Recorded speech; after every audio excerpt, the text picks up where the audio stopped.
Okay, Cassandra, what is your full name? Catherine Cassandra Leong po. Ilan taon ka na Mr. ngayon? 24 years old po. Birthday? May 23, 2000 po. Ano pangalan magulang mo? Ang mom ko is Lee Xia-ing. Ang dad ko naman I think is Richard. You think? Hindi ko po alam yung full name ng dad ko kasi hindi ko po siya nakasama. Yung nanay mo? Lee Xia-ing. Lee Xia-ing. Ong Ying. L-I-X-I-A-Y-I-N-G. Okay, saan ka pinanganak? Sa San Juan, Manila po. Ha? San Juan, Manila po. San Juan, Opo. Metro Manila. Opo. Kailan kababayan pala kita? Kailan kayo tumira sa San Juan? I think since until 2, 3 years old. Hindi ko po maaalala. 2001. 2000. Since nung doon ako pinanganak, I think po. Tapos lumipat kami sa Binondo. Saan ka nakatira ngayon? Ngayon po, doon sa bahay sa Porac po. Bago ako umalis ng bansa. Sino kasama mo sa bahay mo? Si Ninong po. Doon sa bahay sa San Juan, may naalala Sa ka San pa? Juan po. Ha? Saan pong bahay? Sa San Juan po, Oo, Mr. Chair? may naalala ka pa? Bahay mo sa San Juan? Hindi mo alam kung saan ka pinanganak doon? Paano ka pinanganak?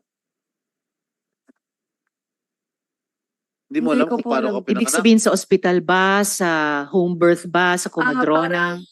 Sa Madrona, tapos dinala po So sa hindi sa ospital. ospital. Yun ang, Tapos yun ang- dinala po sa gusto kong ospital, tanungin. Mr. Chair. Hindi ka sa ospital pinanganak. Hindi po, pero dinala po sa ospital. Ano ospital? Wait lang po. I-confirm ko ulit yung address ng ospital. Kasi ilan lang yung ospital namin sa San Juan eh. Chinese Gen po, Mr. Chair. Ang layo naman nun. From San Juan, dinala ka ba sa Chinese General? Ng nanay mo? Hindi ko po alam sa kanya. Kasi base sa... Miss Cassie, alam ko first time mong humarap sa komite namin Apo. kasi nagmagandang loob kami sa doktor, no? Opo. Ng House of Representatives na nagsabing bumagsak ang blood pressure mo, kailangan mo ng 2-3 araw na makapaghinga sa ospital. Pinagbigyan po namin yon. First time yung sumagot sa amin. Opo. Sumagot kayo ng maayos po. Seryoso po itong mga tanong, hindi katatawanan. Ano po? Miss Cassie. Opo. Alright. Yes, Okay. Mr. Tempore. Thank you. Thank you, Madam Chair. Base sa record ng birth certificate mo, pinanganak ka nga sa San Juan. Ito. At kasalukuyan mayor ako nun. No San Juan.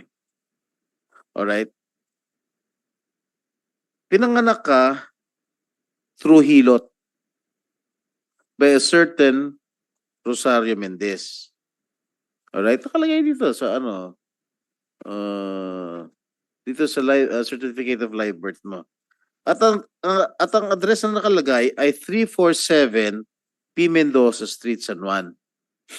Okay. Alam mo, matagal akong mayor doon, 7 na taon eh. Naalala mo anong barangay itong P. Mendoza Street?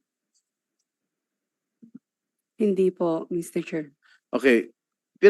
Inusisa at pinagtanong ng aking mga staff sa mismong barangay at sa mga residente na kinasasakupan nung sinasabi mong address na 347 P. Mendoza.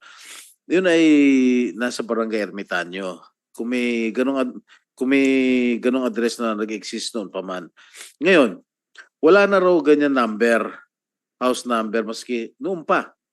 Ngayon kasi, naging 2 digits na lang yung house number, pero ginagamit pa rin ng mga residente ang lumang 3-digit house number sa PB Mendoza Street.